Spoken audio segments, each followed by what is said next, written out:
Voilà pour commencer des larmes d'espoir vues au microscope.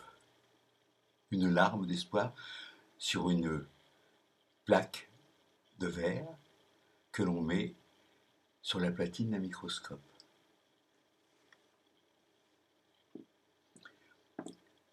Maintenant, il s'agit des larmes de rire, d'une larme de rire. Car quand on rit, il arrive qu'on en pleure, on pleure de rire. Cette fois-ci, il s'agit des larmes des retrouvailles surprises. Une larme de retrouvailles surprise. Voici maintenant une larme de soulagement. Une larme de chagrin, de vrai chagrin.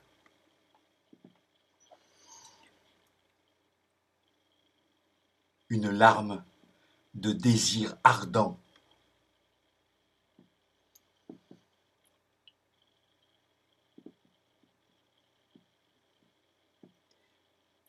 Une larme de joie, de moments charnels.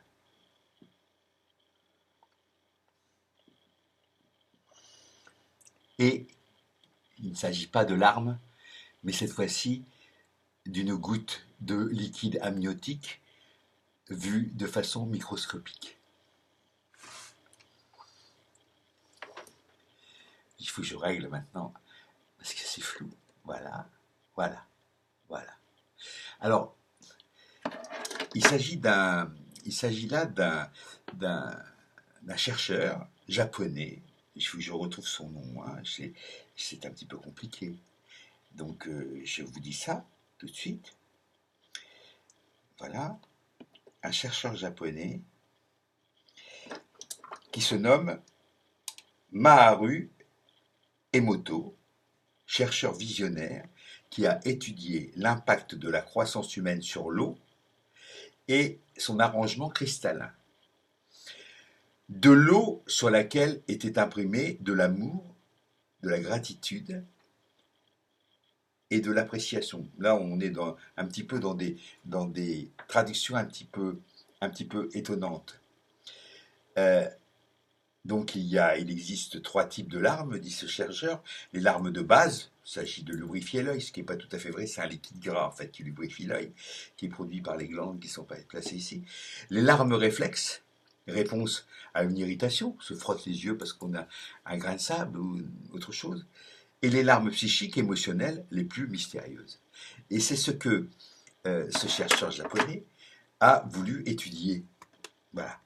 C'est tout à fait intéressant parce que quand on regarde euh, les dessins, ce que forment ces larmes, ces cristaux, comment ça se cristallise, on s'aperçoit que ça ressemble fort à de la géométrie fractale dont j'ai parlé déjà ici et qui a été trouvée il y a quelques années, longtemps, dans les années 70, par Benoît Mandelbrot, voilà, qui a travaillé sur les fractales, les milieux dissipatifs, les milieux catastrophiques, comme les nuages, euh, les torrents, les chutes d'eau, etc. Tous ces milieux un petit peu difficiles à cerner de la géométrie classique, mais que la géométrie fractale peut expliquer à sa façon. Et je trouve tout à fait intéressant que ce chercheur japonais ait travaillé sur les larmes et qu'il les ait étudiées. Je pense que ce serait une chose tout à fait intéressante de continuer dans cette voie. Et je ne saurais trop recommander aux chercheurs qui ont de l'imagination et qui ont surtout un sens aigu de la poésie. Mandelbrot disait que ce qu'il aimait dans les mathématiques, c'était un mathématicien, ce qui lui plaisait dans un théorème ou dans une formule mathématique, c'était son élégance. Eh bien, je trouve que nous en manquons drôlement d'élégance et que ce serait fort bien si nous pouvions avoir une science avec de l'élégance, et en l'occurrence, et de la poésie, très important.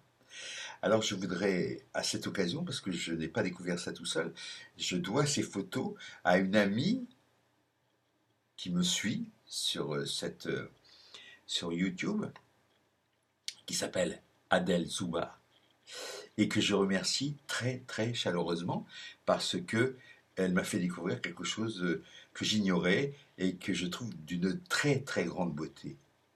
Pas forcément les dessins eux-mêmes, quoique, mais la démarche. Je trouve que la démarche, elle est belle, elle est grande, elle est poétique et elle est riche, à mon avis, d'enseignements pour le futur. J'en suis à peu près certain.